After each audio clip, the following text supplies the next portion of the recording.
Et à la une de l'actualité, Mélodie, le lancement du mois de l'Europe. Une 5e édition qui s'articulera autour de 200 actions.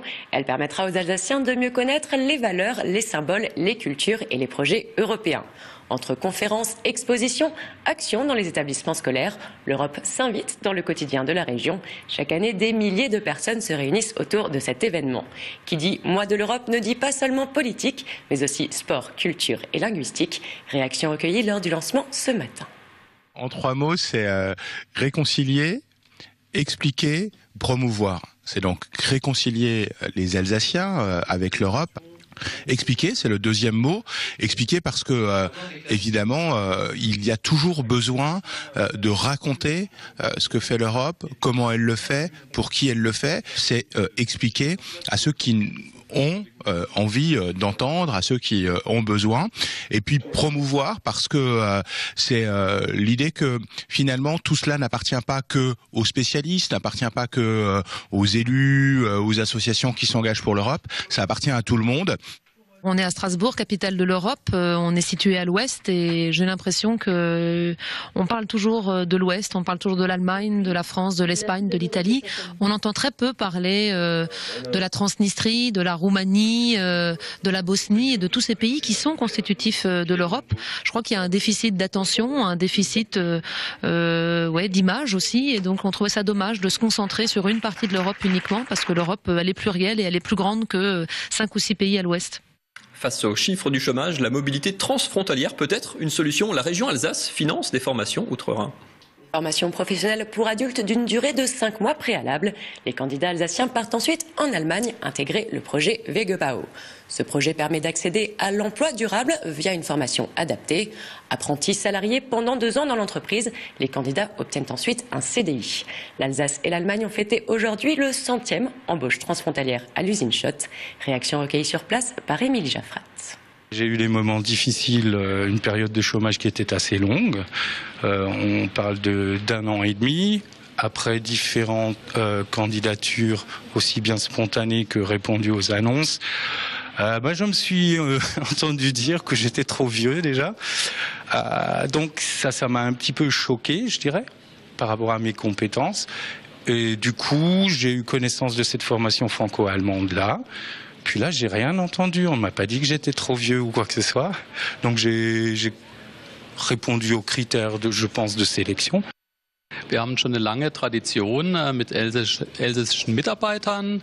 Das heißt, seit vielen Jahren, seit 1970, sind wir hier ansässig am Standort und haben 23% elsässische Mitarbeiter hier auch am Standort vertreten.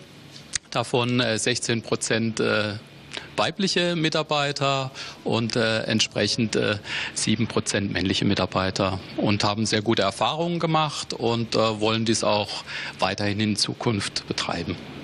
La ville de Wittenheim a initié des rencontres entre des témoins de la guerre de 39-45 et des écoliers. Des rencontres qui s'adressent à la fois aux classes de primaire et de collège. Les élèves sont invités à travailler sur le devoir de mémoire de la Seconde Guerre mondiale. Différents témoins viennent donc partager leurs histoires avec les écoliers. Ils étaient combattants, intendants ou tout simplement enfants pendant la guerre. En partageant leurs expériences, ils espèrent transmettre des valeurs de paix. Kim Minet a assisté à l'une de ces rencontres. Regardez.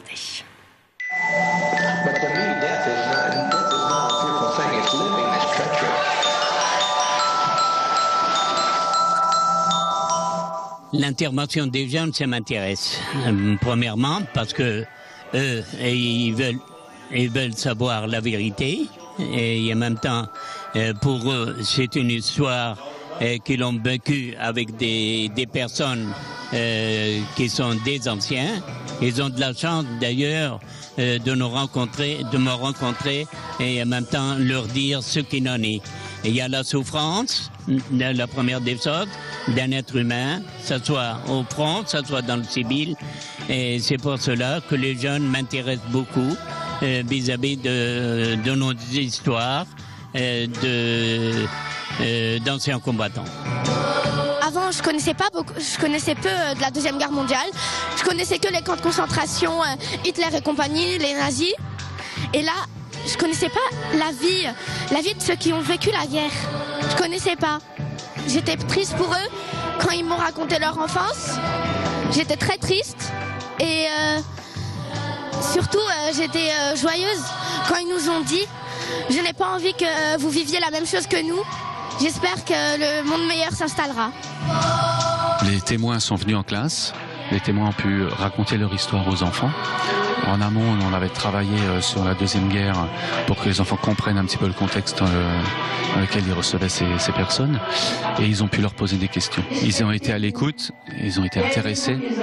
C'est pas évident pour eux de se projeter dans un moment de l'histoire, donc de vivre et de rencontrer des personnes, c'était très riche pour eux. La programmation du festival Bête de scène qui fête ses 25 ans a été dévoilée ce vendredi matin, Mélodie. Pendant 3 jours, ce sont quelques-uns des meilleurs artistes qui défileront sur la scène du Noumatrouf. Chaque année, le festival affiche complet à Mulhouse. Pour fêter cette 25e édition, les organisateurs ont mis les petits plats dans les grands. Au programme, 14 artistes, un DJ, 12 labels et 10 nationalités représentées. Bête de scène, ce sera du 26 au 28 juin. On écoute le directeur du Noumatrouf. C'est la 25e et on est vraiment super fiers de pouvoir proposer cette édition après être passé par plein d'étapes. Donc ça sera un peu les nouvelles tendances musicales, c'est l'occasion de venir découvrir des artistes qui mélangent le numérique avec des instruments, avec de la voix. Donc c'est vraiment un joli panel de ce qui se fait d'aujourd'hui sur des tendances plutôt pop, électro, rock, folk. On a 15 artistes qui seront... c'est un véritable marathon musical sur 2 jours. Bon, bah évidemment, je vais parler de mes coups de cœur. Moi, Who Made Who, c'est vraiment un groupe que j'ai vraiment hâte de voir. Bon, tout le monde parle de Alb actuellement, mais quand on a booké Alb, il n'avait pas encore ce niveau de notoriété. Et je comprends d'ailleurs pourquoi il en arrive là, parce que c'est un super beau projet. Voilà, Chill Bump aussi pour les gens qui aiment le rap qui envoie. Donc, mais c'est difficile de faire des choix parce que franchement, sur les 15 groupes, je veux tous les voir. Et on continue avec l'image du jour sélectionnée pour vous chaque soir par Olivier Anne. Ceci est un teaser, je n'en dirai donc pas plus. Ouais, chop. Pas chop. Si, chop, chop. On arrive chop. Chop, chop, chop. Chop. Voilà.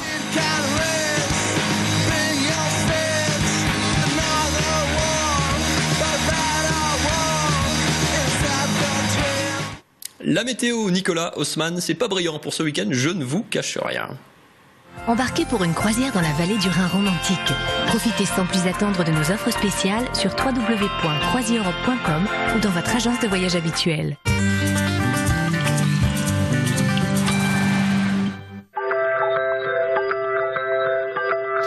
Salut à toutes et à tous. Les mauvaises langues diront que c'est parce que notre président est en Alsace que le temps sera déplorable ce week-end. Erreur, le temps sera pourri dans toute la France.